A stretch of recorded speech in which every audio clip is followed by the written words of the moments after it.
Custom properties are very handy for communicating information about a part into a drawing or a bill of materials. To take a look at custom properties, let's go up here to the top of our screen and click on File Properties. You can see here I've got the summary properties, the custom properties, as well as configuration-specific properties. Let's go back over here to custom properties.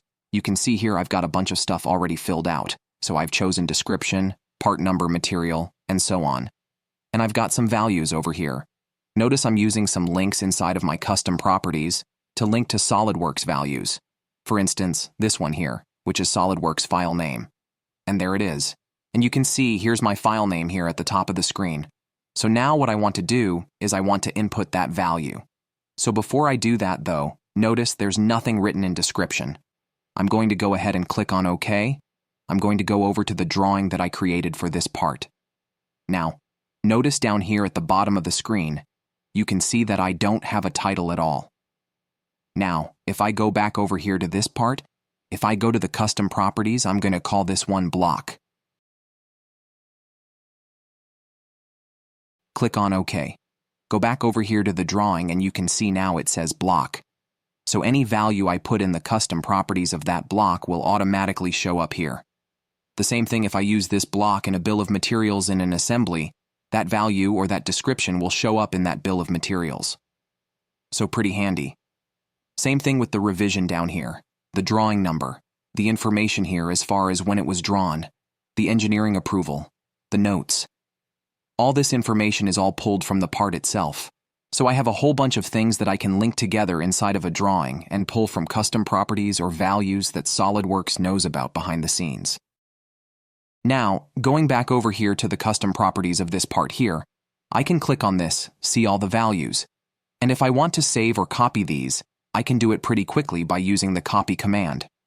So click on the very first line here, go down here to the bottom by holding down Shift and click on the last line. Now if I try to right-click and click on something like copy or paste, which normally would show up as a little dialog box, it doesn't work. So here's the workaround. Just hit Ctrl-C on your keyboard and that will copy all those properties. Click on OK. Come up here. Go ahead and click on the second example file I have here and come up here to the custom properties. And you can see there's no custom properties listed at all. So click on the very first line. Number 1, click on Ctrl-V. And there it is. We've pasted all those custom properties from the other part. And now I can change the name to something else besides block. And now I have all those custom properties saved for this part as well. Now, if you don't want to automatically always cut and paste your custom properties from one part to the next, you can also save a blank document with all these pre-filled out for you. So because each part will have a different description, let's go ahead and delete that block from there and keep everything else the same. Click on OK, and then come up here and go to File, Save As, and instead of a regular part, let's go ahead and click on Part Template.